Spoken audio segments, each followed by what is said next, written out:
Another solid Big Ten matchup, this time Michigan and Penn State. Michigan rebounds very nicely after the loss to Ohio State and defeats the Nittany Lions 82-72. The number 14 team in the nation now moves to 13-2. It's going to set up a really nice game later this week against Iowa. Hello, everyone. Welcome to Slasher U. I'm your host, Christian Rao, here with my co-host, Steve Feck. We're going to break down this game between the Nittany Lions and the Wolverines. 82-72 final here. Penn State also moves to 10-5 on the year, Steve.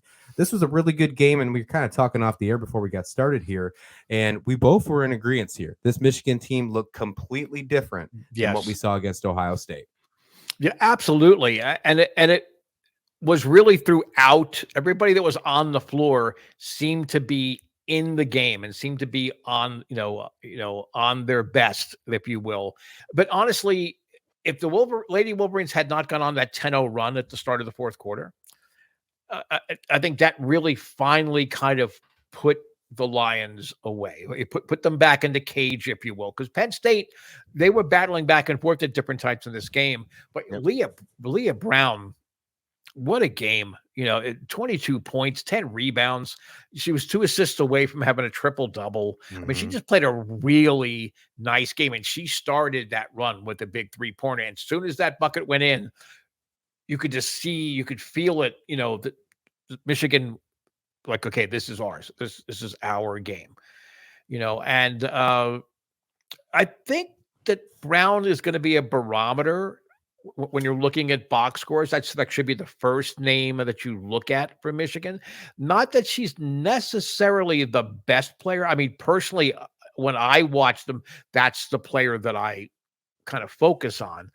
But I think when she's on the game, it's the top of her game, Michigan's going to win. And she played okay against Ohio State. I mean, she had an okay game, but being okay is not going to necessarily get it done. So I think it'll be interesting as the Big Ten season unfolds to see how Leah Brown, is she going to be as consistent as she can be? Because she certainly has the talent. And really, honestly, 75% of the time, she's playing a fantastic game. So I think that's something to watch going forward with Michigan.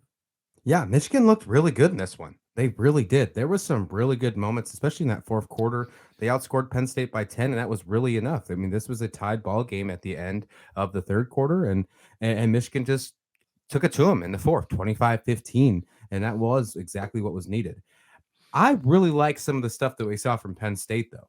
Shea Zeiske looked really good, and I really like watching her, too. Now, that's obviously something that I like watching her for multiple reasons. One, she's a very good basketball player, and two, she's a local player from where I grew up. She's from Lancaster, New York, and that's really cool as well. As you can see, my nice Buffalo Bills sweater on here today. But I thought she played a really great game, only a freshman too, right? So that's awesome. That's something really cool to see. I think there's a lot of things to be excited about for this Penn State team.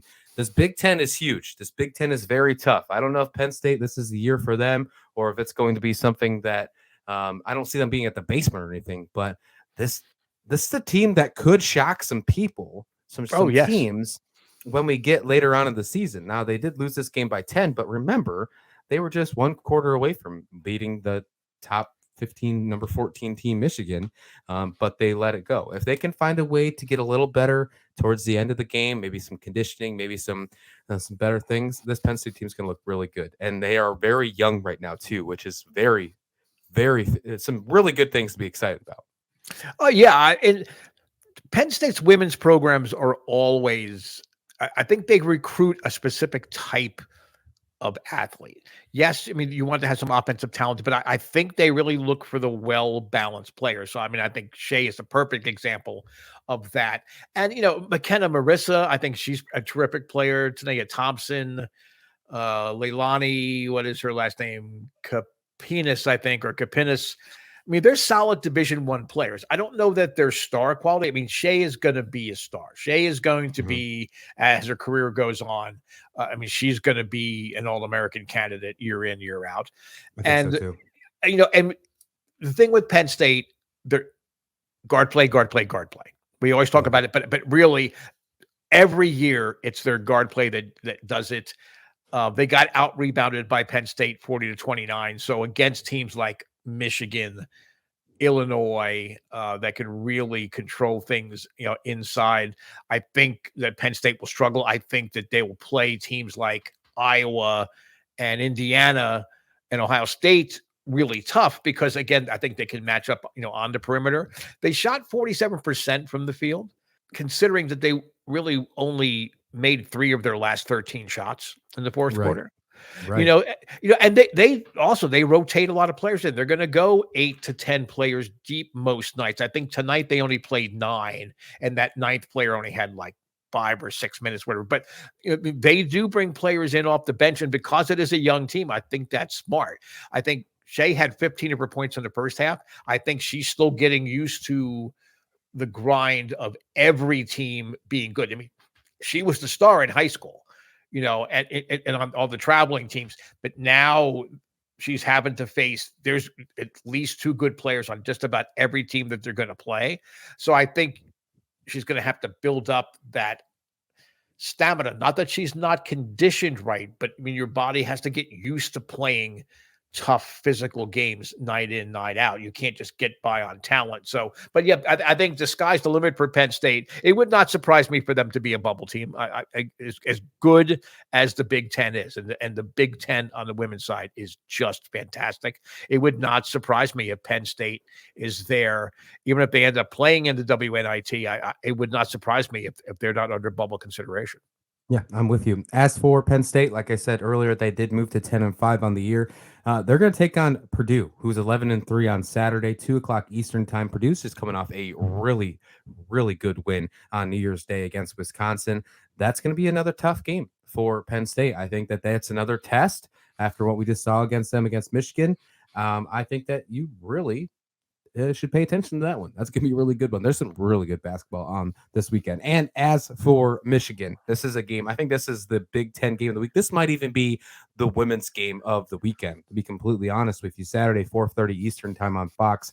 Number 16 Iowa taking on number 14 Michigan.